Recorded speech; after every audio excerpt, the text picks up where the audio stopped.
Hey, everybody, and welcome back to another episode of Indie Game Movement, the podcast that talks about the marketing and business of indie games. I'm Andrew Pappas. I'm going to be your host today, and we're going to be talking about why smaller devs are driving the next big industry shift. Now, the gaming landscape has changed dramatically in recent years, and it's indie developers who are leading some of the most exciting innovations. But what challenges do they still face? And how can small teams carve out success in an increasingly competitive market? Well, in this episode, we explore how shifts in technology, business models, and industry trends are empowering smaller studios to make a bigger impact than ever before. So that's what we're going to be talking about right here today on Indie Game Movement.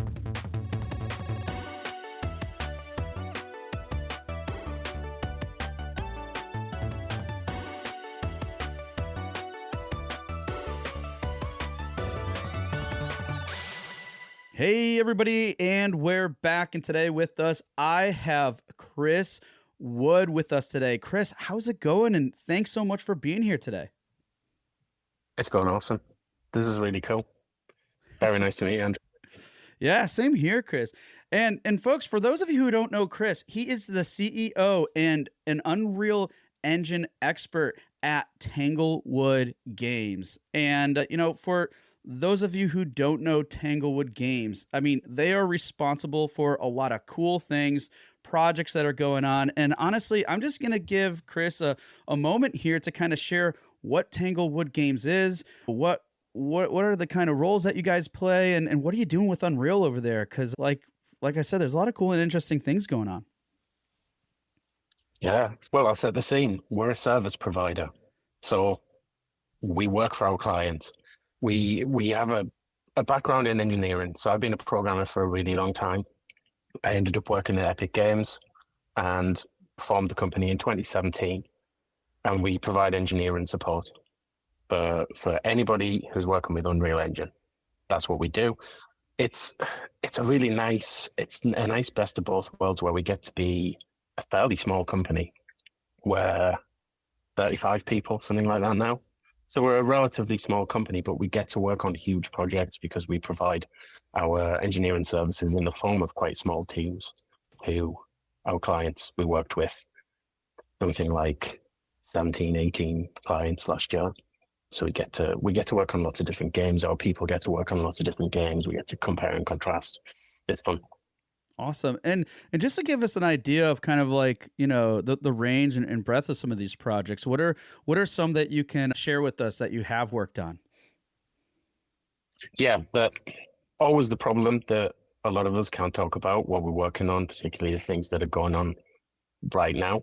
The biggest game that we always talk about is Hogwarts Legacy. It's the perfect example of a huge project where service providers like us all come together, relatively small teams, all come together with one main developer, which was Avalanche out of Utah, and work on massive projects, all combining our forces onto a huge game. And it was a perfect example of taking Unreal Engine and doing something incredible with it on a massive scale. We've worked on many other things. We've worked with Unbroken on Quidditch Champions. We recently worked on Grounded with our friends over at W11. So many games. Gotta be really careful and not talk about the recent ones. But yeah, we have a really cool client list. We get to work with amazing people. Awesome. And those are pretty, amazing projects and everything there too. So to be a part of that and really contribute in a meaningful way is always good to have.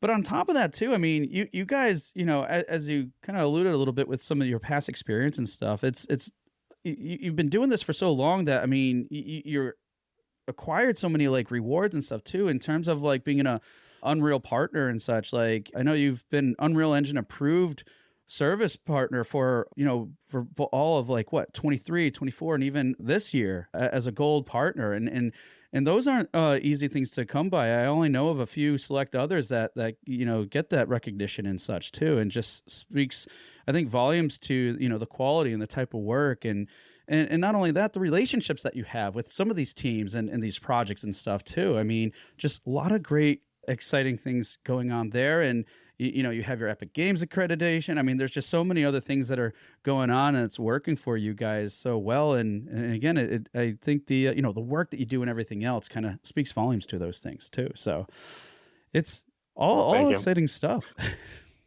Relationships is a really good way of putting it, actually. So there's a small group of us worked for Epic Games. That's our career history. Now at Tanglewood Games, we have that connection with Epic. We know lots of people who work there. We helped build the engine for quite a few years, and we've really carried that with us as our identity. And it's the niche that we fill in the market. We provide engineering. We stretched that definition to programmers and technical artists. Our technical artists are super technical; they're basically programmers. But we provide that double niche, so it's engineering services and it's Unreal, and we know those things really well, and we lean into that. That's what we do, and it's all about relationships. Our relationship with Epic is fantastic. We've been in that approved service partner program since it started in 2023, so it's a new thing.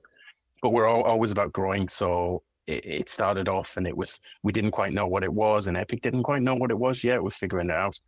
24, they brought in the gold, silver. I think it's gold, silver, bronze. We started on silver in 2024, and we made it a goal to complete lots of projects, work with lots of clients, get 5-star reviews across the board, and get gold, to the point where they couldn't not give us gold in 2025. So we got it, and we're shouting about it because it's really cool. I think there are something like only 4 providers in the UK who've got that. So that's getting printed on our T-shirts as we speak. And rightfully so. And I think it's all great too, because one of the things I want to call it from that just for a moment was that, what you said earlier is just like, really kind of like honing in and playing to your strengths and stuff. And folks, that theme has come up numerous times here on the show and everything. So all great stuff. And yeah, print away. Get those sides on t-shirts and such. Great stuff. Now, real quick though, I'm a little curious, because it's like, I imagine that with the types of projects you guys work on and everything else, and you yourself, you're probably busy with a lot. So when you're not working, what kind of things do you do to kind of unplug a little bit and relax? Relaxing. Yeah, I remember that. Yeah, I decided to start my own company whilst also having 3 fairly young kids. So it's been a busy time. You know what I do to relax now? It's kind of sad. I listen to and I read books about business and how to run companies and how to grow them. And well, I'm laughing because I do the same. Yeah, it's like my life now. I've actually hit that point now. So Tanglewood has existed. We're in March now, right? Yep. Yeah, so it's 8 years this month. And my kids are a little bit older now. They're all teenagers, and they hit that age where they don't want quite well. They certainly don't need parenting in the way that they did before, and they don't want to be parented. They just want to do their thing. So you get to that point in life where you've got to find something else to spend a lot of time doing. And building the business is so exciting to be. This is an indie podcast. We are independent. So we get to run our own business. We get to run it exactly how we want. We get to grow the way we want. We get to define our identity. We aren't answerable to anybody. So we've got that level of independence, and it's just really cool because there are so many options. I know the industry's tough right now, but yeah, we've leaned into that identity and who we are and what we do. It's really, really fun. Yeah. Well, thank you for sharing that. And folks, as Chris just alluded there, that's really what we're going to be talking about here today in a moment. But first, Chris, we want to get to know you a little bit more. And one of the ways we do that here on the podcast is we have you go through the Q Box round. And folks, for those of you who aren't familiar, it's just a few random questions I prepared here for Chris today. So, Chris, without further ado, are you ready for the Q Box round. Go for it. Awesome. All right. Why do you make games? Oh, wow. That's a really difficult question. It's loaded. So it's a bit different for me. So I think the average person in the games, not the average person, your typical person in the games industry, it's about the games, it's about the genre that they love, it's about the gameplay, they're passionate and creative. I'm a computer programming nerd. So for me, probably the primary motivation is solving problems, solving the hardest problems that are out there, particularly solving problems in a nice, elegant way that's performant, that's not too big, that's not too complicated, all of that kind of thing. I love that. Awesome. All right. Next is what was or is your childhood favorite game? I'm going for cannon fodder on the Amiga. It could be a million different games, right? I mean, Yeah, it's so hard. Like putting aside cannon fodder for a second, flight simulator games, not flight simulator, not like Microsoft Flight Simulator, but there were like a million flight simulators, and I played the heck out of those things when I was a kid. But I've gone for cannon fodder. It's kind of a defining game of a defining platform for me at that tender age of, I think I got a Commodore Amiga when I was 13 years old, in that sweet spot. Yeah, that game was incredible. Kind of deceptively simple. Have you played it? I have not. Okay. I've like. Can I I'm trying to describe think. it? I'm trying. Yeah, because I'm trying to. I think I do, or recall it. But go So ahead. this is like the first time the games were really properly mouse based. Hmm. So I guess it will be classed as almost like an RTS, but not quite. Because you got this little, you got a squad of soldiers. I think it was locked to 4 soldiers, and this is like simple graphics days, 2D, the little tiny little men on the screen, Hmm. and you got to move around. So you move them around by clicking, which was a huge novelty because the Amiga had a mouse. And it used the mouse buttons really cleverly, and yeah, it was. I suppose it was a little bit like those Desperado games where you've got to move around. There's a bit of combat, but there's a bit of strategy there. You've got to move your team around the board. You'll not get killed. You can fire your gun. You can throw grenades. It's super simple compared to the things that people will play today, Hmm. but it was done beautifully. We'll go back to our theme of doing something that you do really well and doing it as well as possible. Yeah, it was kind of iconic at the time. Yeah.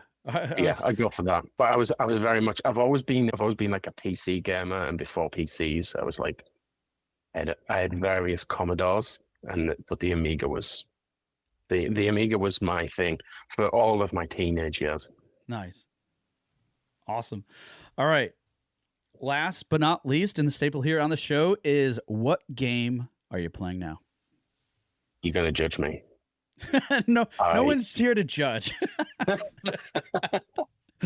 So I am not playing anything at the minute, and I don't make time for it. Go back to I'm like a business nerd now.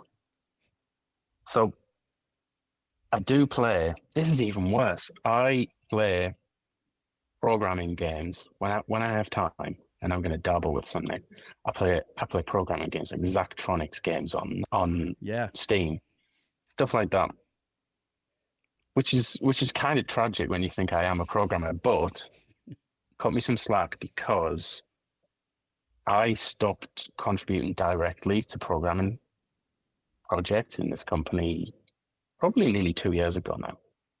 I've kind of been deprived of my outlet that I'd had all my life. I do play programming games, but yeah, I don't. When everybody in the company and everyone in the industry, they always ask you what you're playing, what's your favorite game. Everyone talks about games all the time. Everyone's obsessed, and I just stay out of the conversation because I've got a company to look after. I've got business books to read every second of the day, 3 kids to look after. not that they need that much looking after these days. Yeah, I'm terrible. No. I've neglected. No. I could probably answer the question of like, actually, what? I wonder what game has got the most time. What game I've got the most time with on Steam? I'd have to check. It's probably Elite Dangerous, Okay. But you did say but that would be you did but that say would be a few years ago when I played that. yeah. But even like you called out to Zachtronics too. I mean, that they have some really good games, and I absolutely love them. yeah. I love the way they gamify programming and solving problems like that. I don't know what it says about me that I basically do my job for when I play games. But hey, that shows you love it, and that's something that could be that's a hard thing for some people to find or to get to that point. So hey, there's nothing wrong with it. And just so you know, maybe for your own conscience or whatever, there have been lots of guests on the show that don't have games they play for very very similar reasons. Okay. So you're not alone in that. And I'm right there up with you folks too, because I try to make myself play sometimes, and it doesn't always happen. It just at a certain point, there's only so much mental bandwidth you could allocate towards those things and stuff. And yep, it's just yeah. And I've never been like a casual gamer. I can't get away with playing mobile games, particularly unless it's a really good premium mobile game. It just doesn't quite grip me. Doesn't get me. Yeah. I'm the same way. I'll dabble a little bit, maybe because my kids got involved. They found something, and then I'm like, oh, that is kind of cool. And the next thing you know, I'm like, okay, I see where this is progressing. I know where it's going to take me, and I'm bored. I'm done. Not all the time, but sometimes it happens. But at any rate, well, no, I appreciate you sharing that and the honesty, because I know sometimes you're right. Sometimes we get in this habit or this idea where, oh, we're in an industry where everybody's talking about games because that's what we do. And it feels kind of weird if I don't have a game that I'm playing right now, but it's like, that's fine. There's so many other motivations and things that make us who we are in this industry. And that's just as important as it is about the experiences that we're creating and enjoying. So nothing, no shame, no shame. All right. Well, Chris, I really appreciate you sharing all that stuff. But now we're going to get into the heart of our conversation for today. And it's a good one. It's a little different that I'm excited about because and you kind of alluded to some of these things a bit. But like I said in the intro, folks, we're here to talk about why smaller devs are actually driving the next big industry shift. And I mean, I think timing wise, this couldn't be any more important, but even for however long this is going to live on the podcast, it's still going to be highly relevant as far as I'm concerned, because, what you are doing, what Chris is doing, like it's all super important. And I think some of us have probably picked up on this a bit, and others might not have really thought of it to this extent. And that's why we're here talking about like the change that's going to happen that all of us here today are a part of. So to kind of kick off this conversation, Chris, I want to, just simply ask, like, the games industry, as we know it, has changed so much in recent years. And I'm curious, like, what are the biggest shifts that you've noticed as we move into this year, 2025 specifically, but let's just say any year really, but this year in particular, what's the biggest shift that you've seen? This year in particular, that's interesting. So I'm old enough to remember the olden days of your classic relationship between the developer and the publisher. And it goes in cycles, right? And I've been around long enough. I started in the games industry in 2002. So PlayStation 2. Yep. Which was really cool. I programmed the lowest level stuff that I've ever done in my career was done on that first set of consoles that I worked on PS2. But yeah, we've been through cycles of boom and bust and tough times and good times, and they all feel a little bit different. This one definitely feels unprecedented, but I think it's always the same when you're in the middle of it. Yeah, I think we talk the industry down a lot, don't we? Like people are a little bit pessimistic. We get together. They say that British people, we talk about the weather. So people in the games industry, it feels like we get together and we kind of grumble about people losing their jobs, which is awful. We grumble about people losing their jobs and projects being cancelled, and the industry's really struggling, and no one can get any. But I think we can see there's a chance where there's a way to look at difficult times as opportunities. Bad ideas are never good, and companies shrink, and studios close, and projects get cancelled. And it's not great, but it's shaking things up. Good ideas will always be good ideas. And you can stick to your thing. You can have good ideas during this difficult period, and they will be rewarded still. It feels like we're still in that. It feels like a long tail that COVID had. I won't mention long COVID. Maybe the industry has long COVID. There's a long tail coming out of the COVID era. It feels like that tail is, I don't know. That's the big debate, isn't it? How long is the tail from that period? Right. When do we get to be out? When do we get to be out of the slump or the correction or whatever it is following that period? It feels like the natural length of it is going to be the length of the biggest, highest budget projects that were commissioned in that period. Some of them are still sticking around, kind of rumbling along. A lot of them have probably been cancelled.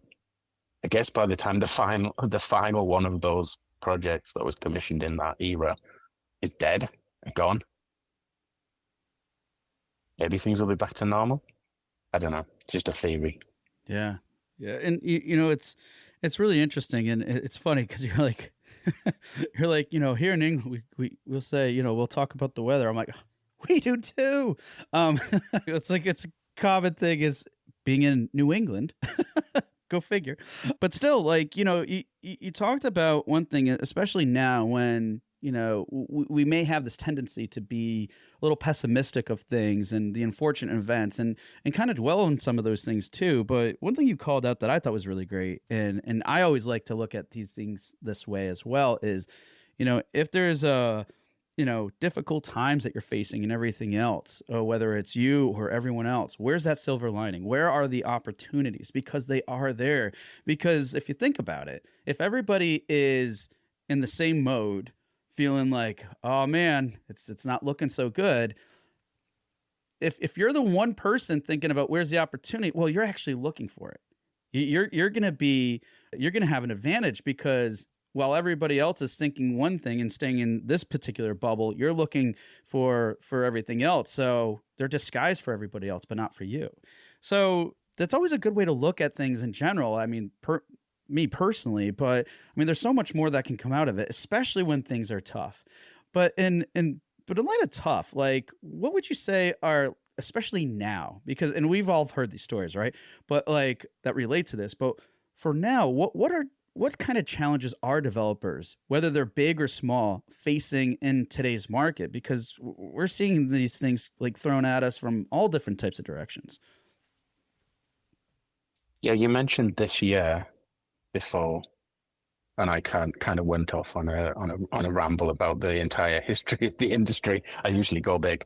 This year, it really feels like people came back from DICE last month. Mm-hmm. And there was this real feeling, particularly in North America, that the pressure on those AAA budgets now is crazy. We were talking about this last year. So the start of 2024, the topics of conversation were similar. The pressures on budgets were similar. But it definitely ratcheted up to the point where even doing the business that we do, so we're very specialized. We have a relatively small studio. We have that niche.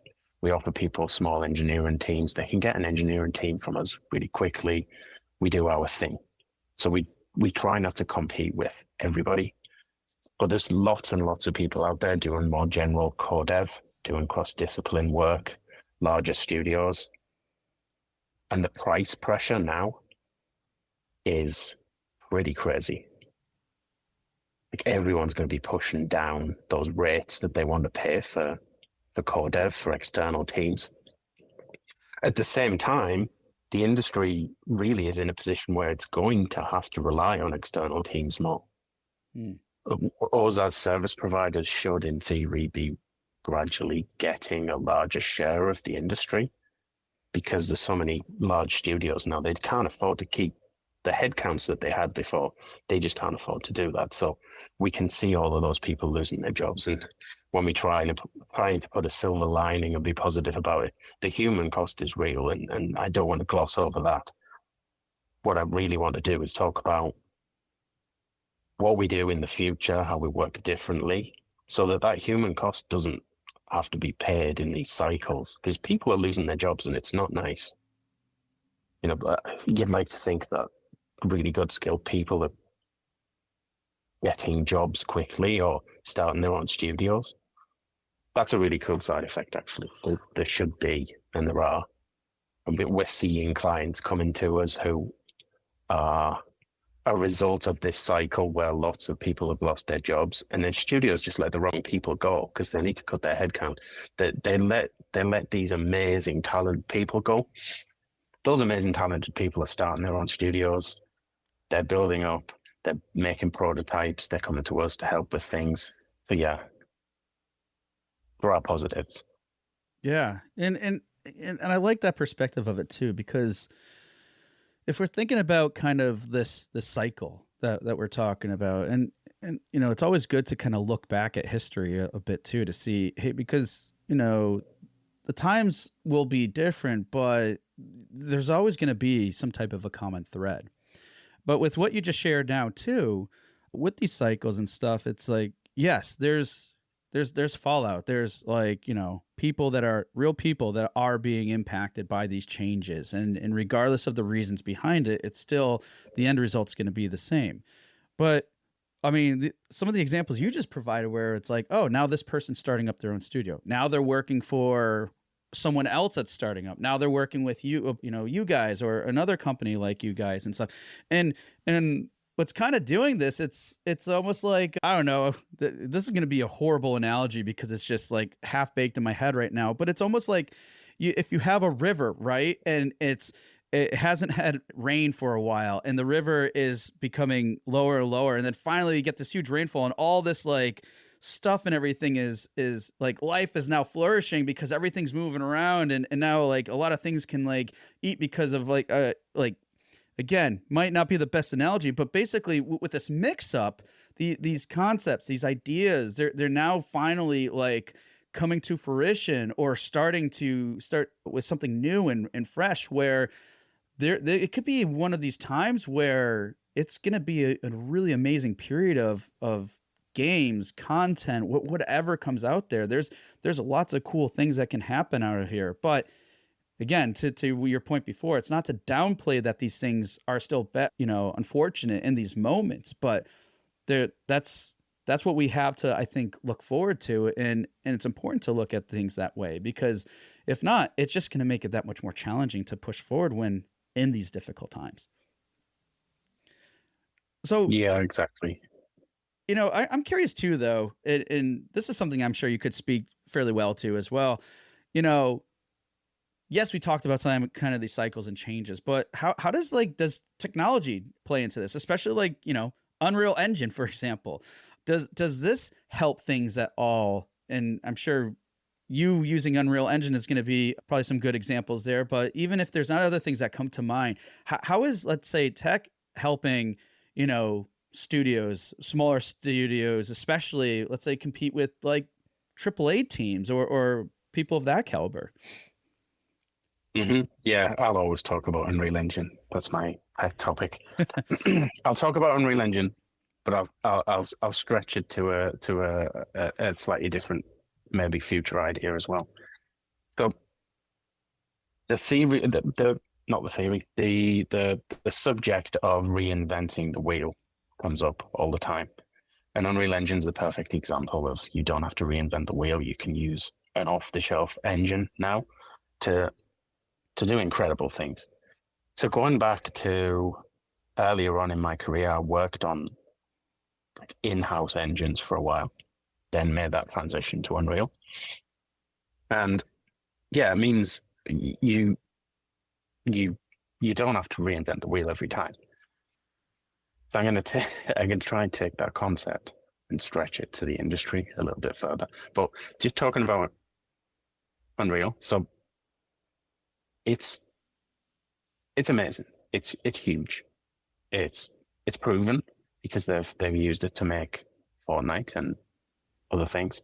The tooling's there. It's like it's its own ecosystem, and I think as industries mature, so go back 20 years, 30 years to a more immature version of the games industry, we have made that transition to some extent to, I don't know, we probably are still an immature industry compared to a lot of things.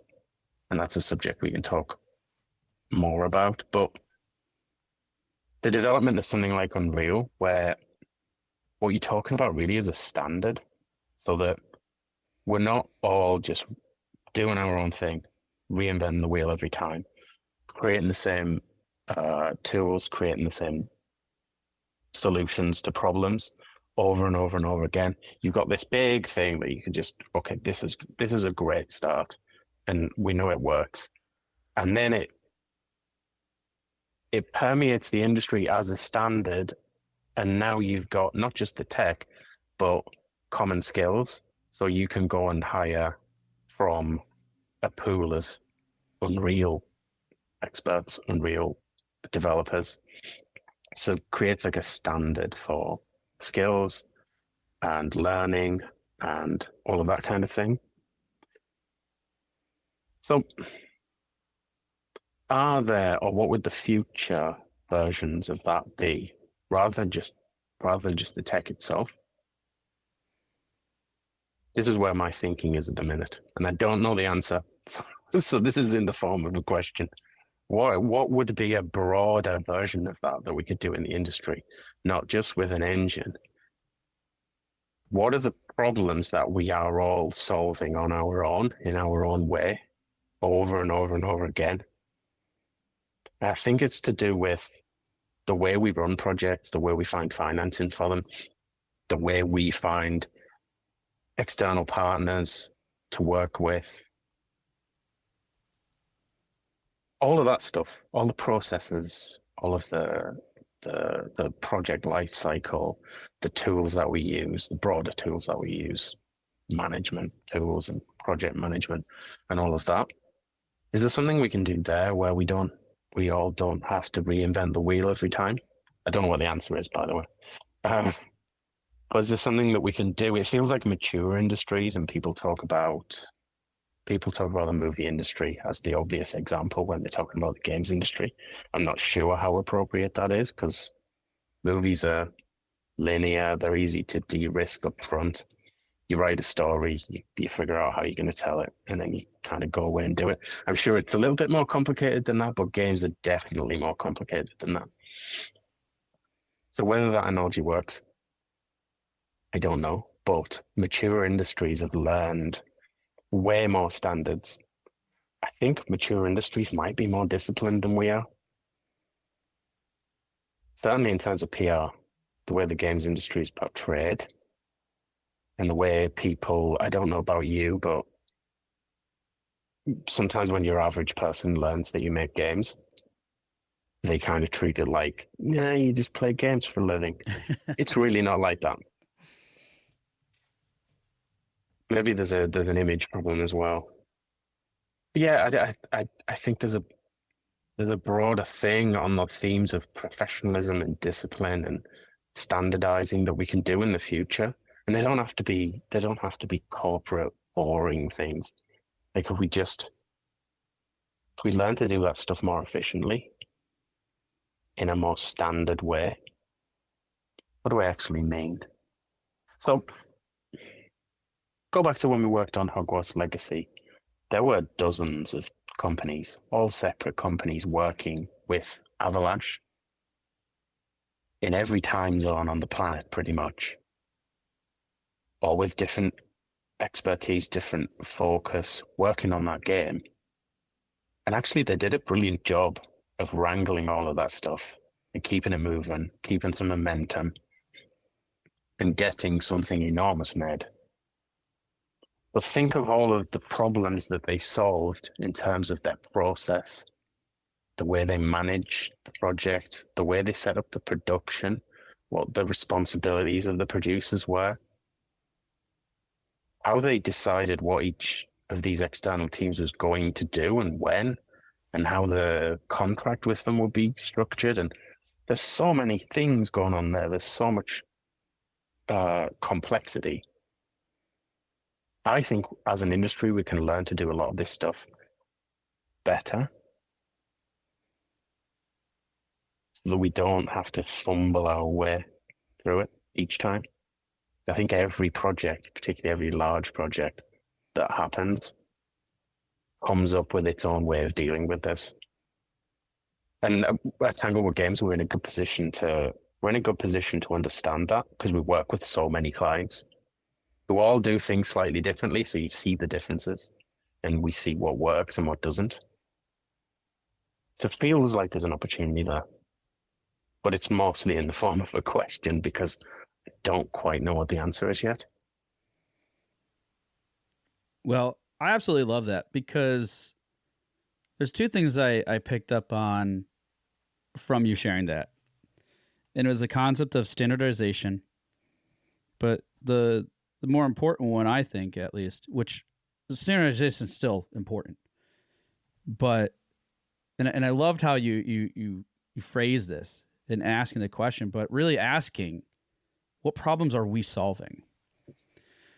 Because going back a bit, you were saying like, hey, we're doing this and we keep doing this. And it's like this, it was like a continuation, a cycle. We just keep doing, let's say, these same things.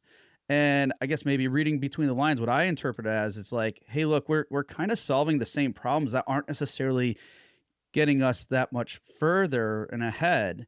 And then that's what I think you started sharing about like standardization. And it's not less from a perspective of like, because I don't want people here to think like, oh, but that's not creative. No. There's still creativity. The standardization is more so of what you're calling about. Maybe another word that we can relate to this that you said as well is efficiency. Like, process of standardization is going to be a lot more efficient. But then, let's standardize everything that isn't the creative part, because the creative part is the thing that really, really matters, and we need to get right. And we can make incredible games. Right. Let's standardize all the stuff that doesn't make incredible games. It's just the mechanics of making something.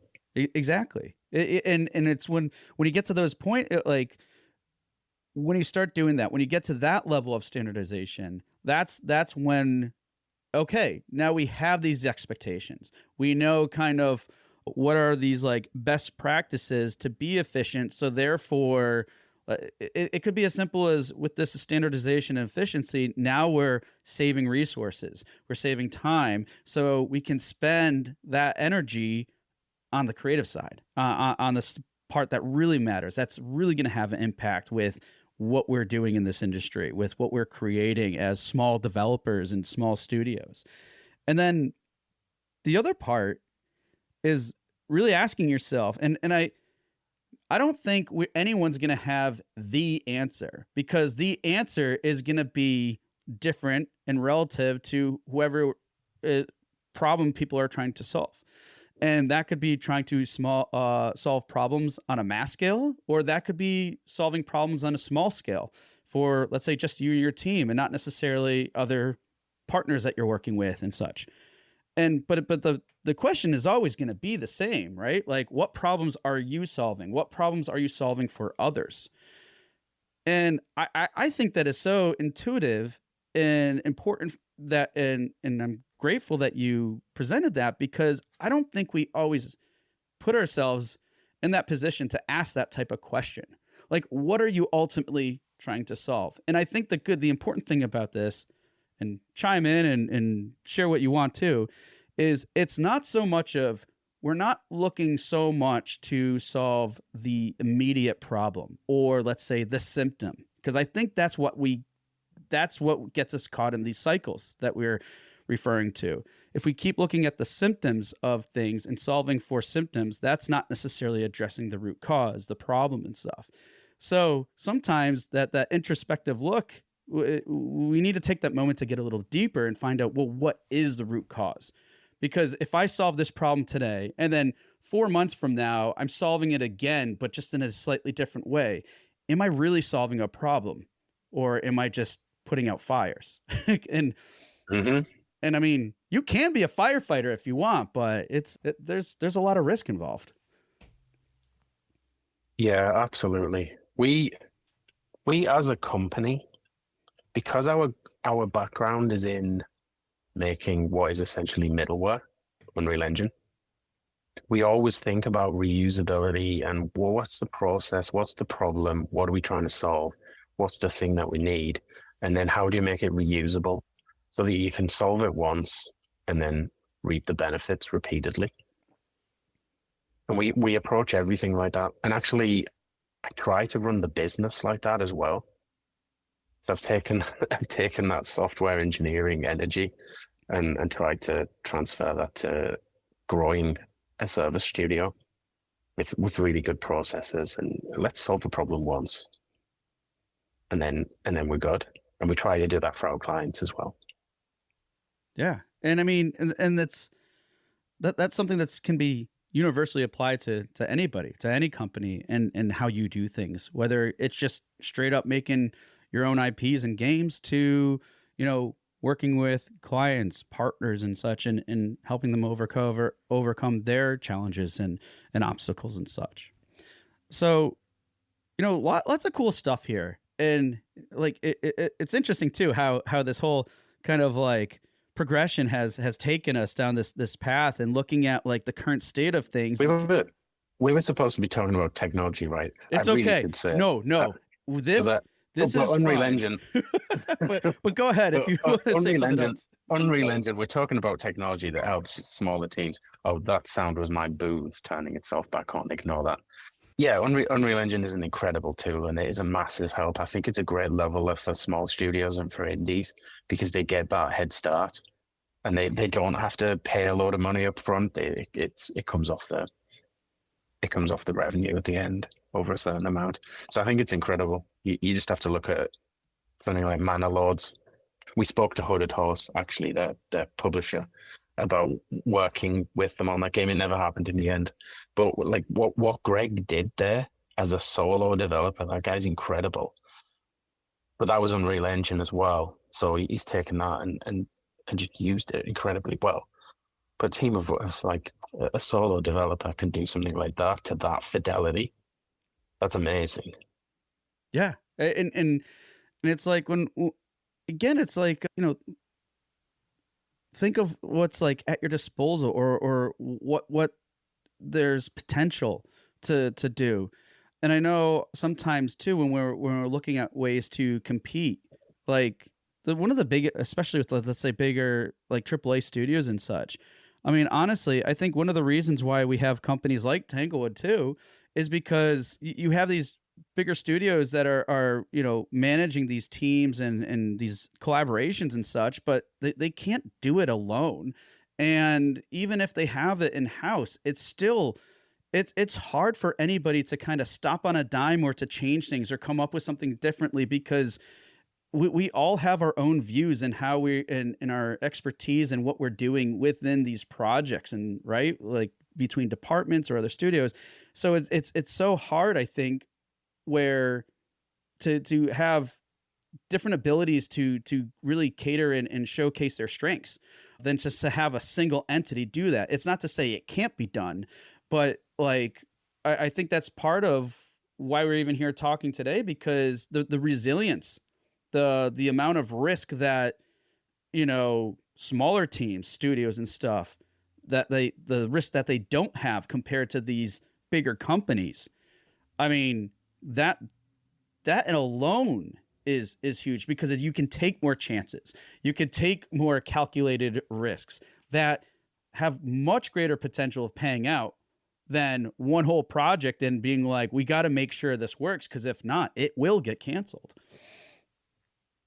Yeah, I'll tell you another reason why Tanglewood Games exists and we're doing what we do. It's because I am nowhere near as brave as people making indie games. Gambling not gambling, but betting everything and having faith in a creative vision and their ability to develop it. We just get to help other people make games, so we're not making that gamble. And I appreciate that there are people out there on the front lines who are doing that. We're one step back, just helping. Yeah, and that's the thing. Like, again, when we're talking about the current state of things, it's all these different things, these that are in motion, and where you have someone like Tanglewood, or that can help support another studio that can, and it's like these synergies and collaborations, all these things that can start like happening, and looking again at, like I was saying before, on the brighter side of things. But you got to kind of like sift through and look past that too to get to that point. I want to talk briefly too, before we close, about kind of the future of state. And I know we've done that a little bit too, but like, we just talked about this for a moment. I wouldn't mind diving in a little bit more, but it's like, what would you say are some of the, these advantages? I know I was essentially mentioning this too, but what are some of these like advantages that these small studios have compared to larger companies, and what else like makes them more resilient? What else can have them really stand out? I mean, you shared the example with Hooded Horse and Manor Lords, that developer, but anything else that comes to mind? Like, because I know I feel this way, but I want to get your take on it. So I can only speak from experience, and I've only ever run a small studio because this is the first time I've started my own thing, and we built up from nothing to 35 people, so we're still relatively small. Kind of almost having faith in that model of smaller companies are just better. And there's a million reasons why. Partly we can move so much more quickly. We can pivot. We can change the way we approach things. Tanglewood, we probably went down the typical route early on of finding the biggest deals with the biggest clients to give them as many people as possible, because that's kind of how you grow a service studio.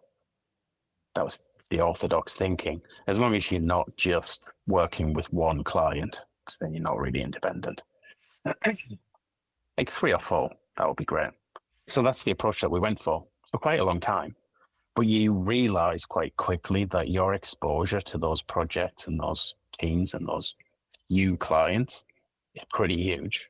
And that when the industry is challenging and projects have their budgets reduced and projects get cancelled, that's pretty scary. So we deliberately, as a small company, we're not answerable to anybody. We can do things quickly.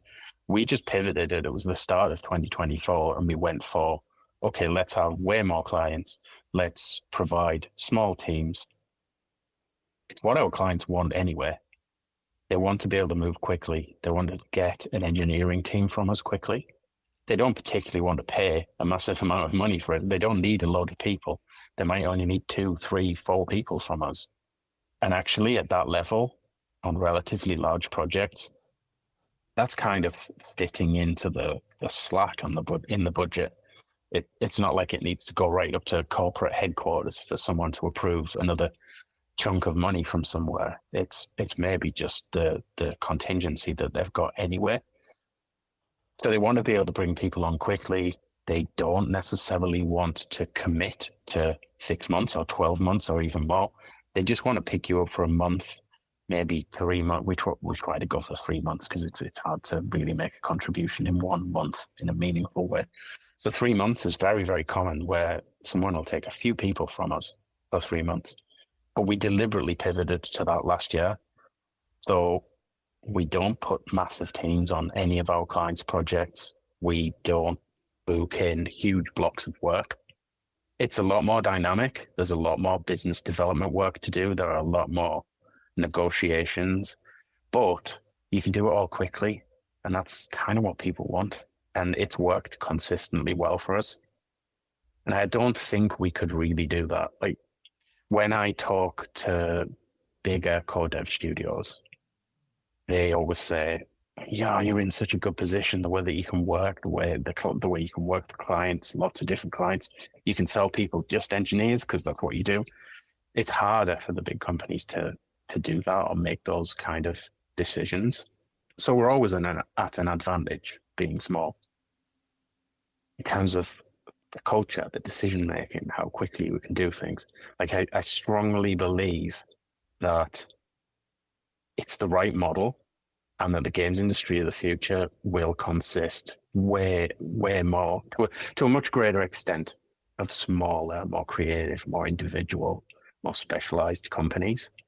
And when I'm talking about standardization and working together and stuff like that, it's just my mind kind of the cogs in my brain going, trying to figure out how we do that at a greater scale, or we do it more efficiently, or we collaborate with each other more fluidly almost. Because those are the things that are the downsides of being small. You're this kind of, it can feel like you're on your own sometimes if you're not collaborating with lots of other companies. Yeah.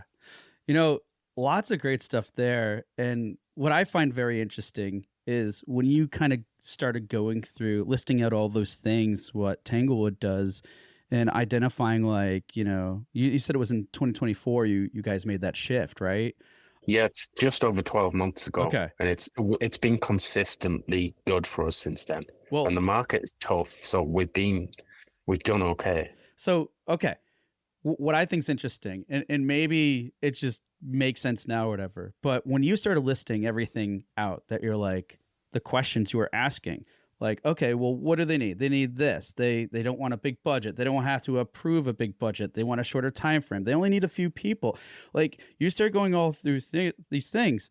And then as you're saying that, in my head, I was going, he solved the problem. He solved the problem. There's another problem they solved. And then when you think about it, and these are all little things, right? But they compound. And yes, we could distill it into one key thing, and that sounds great for marketing purposes when we're having biz dev meetings and such.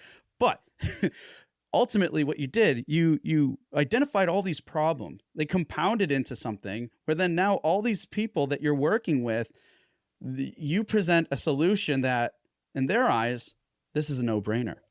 This is going to achieve our goals, and this is how we're going to do it because of what they're providing with us. And yes, we're talking about a service-oriented, system here, folks, but this can be applied to just about anything else you do, whether you're making games for players, whether you're making something else, you have another type of service. And again, like you said too, Chris, is like the level of control you have with the culture. That's going to impact these things too, because very beginning, you're like, yes, relationships. That's really a big factor in all of this, because it's like when you take that and then times the relationship you have, times these cultures, times all these other aspects, you're kind of making your own blue ocean. Like, it's not about how much different you might be doing a certain process. Yes, that can definitely help, of course, but it's about how you're making it yours and worthwhile for whoever you're working with to look at you and be like, this is a no-brainer, because I don't care that there's 5 other people that do the same exact thing that you do, because you are different than them, period. And I just love how you went through all that, because I think that was just a very clear example of how we can leverage this approach, how we can ask those questions, like you said before, what problems are we solving, and how do we go through all these other things? And totally answers that question as how, as small studios, we can overcome lots of larger companies today, be so much more resilient. Yeah. And prime example of that, Chris. Yeah, I obviously talk about this from the perspective of a service provider, and it is different from being, your own indie developer. But I think these changes and the way it's going to be in the future, I think it benefits everybody. It benefits all of the smaller companies, no matter what they're doing. That kind of that gradual being pulled kicking and screaming towards maturity as an industry, I think it benefits everybody and it creates more of a level playing field. Because when these closed walled gardens of massive companies where they try and do everything, they do it at the exclusion of everybody else, and it's designed to put smaller companies at a disadvantage. The more we kind of democratize it, and the more open we are as an industry, the more efficiently we can work together, the more mature we are about that, the better it is for smaller companies. That's my belief anyway. Yeah. No, I would share that with you as well too. So great stuff. Well, I know we're coming on time here, and I'm sure we could talk about this stuff for much longer. Very interesting things. But based off of what we talked about today, what are any tips, suggestions, action items that you could maybe share with our listeners? Yeah, they're probably all things that we've covered, but we could kind of wrap them up, couldn't we? I always say that you've got to identify the thing that you do the best and double down on it. I think we mentioned this at the start, and it's probably a common theme, particularly in the environment that we are, the market that we're in right now, the way the industry is right now, that if there's something that you can do as a service provider, if there's something that you can do that is niche, or as a game studio, if there's something novel and original that you can do because of the skills that you've got, the ideas that you've got, the people that you've got, and just absolutely double down on it. Do something. If you can do something better than everybody else in the world, kind of almost doesn't matter how specific that thing is. Make it as specific as it needs to be, and then just do it. Because at that point, you're going to stand out because you're the best at that thing. I really think that that's what we should all be doing. Partly because it's really fun. But yeah, I think 100% lean into that. Yeah, the other one. Okay, so my other tip would be never forget about learning. And it's probably an obvious one, but maybe we don't emphasize it enough that lifelong and career-long learning is absolutely essential to staying at the forefront of what you do. The industry changes too quickly. The technology changes too quickly.